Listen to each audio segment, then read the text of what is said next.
L'atelier qui démarre ces jours a pour but, par la présentation du document de Dakar, de partager les bonnes pratiques de formation duale avec le réseau des entités nationales de mutualisation.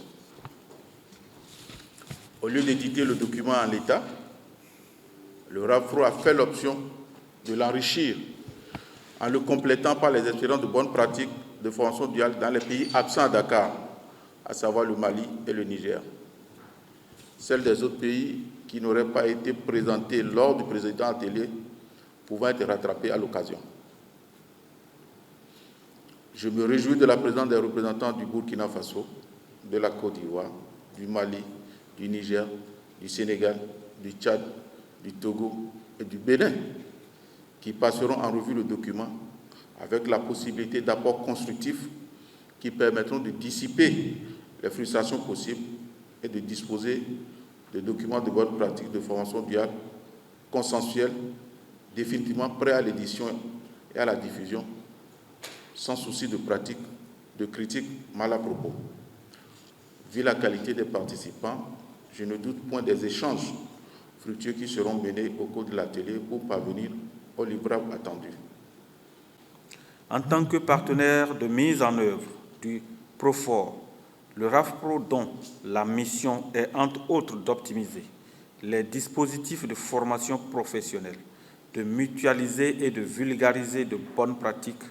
mérite d'être félicité dans cet élan de mobilisation des institutions et fonds et les ENM autour d'activités d'accompagnement pour la mise à l'échelle et la diffusion des bonnes pratiques de formation duale. Par ailleurs, cet atelier a pour objectif de partager avec les acteurs du domaine de la formation professionnelle constituant les entités nationales de mutualisation des pays les bonnes pratiques de formation duale identifiées au sein du réseau. Ainsi, il est attendu à l'issue de ces 2 jours de travaux, les bonnes pratiques de formation duale, soit que les bonnes pratiques de formation duale soient identifiées au sein du RAFPRO et soient partagées entre les membres du réseau, avec les ENM. Les innovations en termes de formation duale implémentées dans certains pays soient connues des participants. D'autres exemples soient répertoriés en termes de bonnes pratiques et partagés en dehors de celles de Dakar.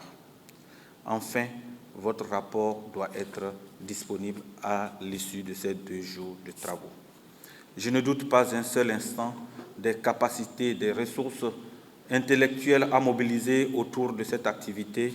vu la qualité des participants ici présents au nombre de 8 pays. C'est sur ces espoirs, ces mots d'espoir que je déclare ouverts au nom du ministre Kouaro Yves Chabi, ministre des Enseignements secondaires techniques de la formation professionnelle du Bénin, l'atelier d'échange de ce jour.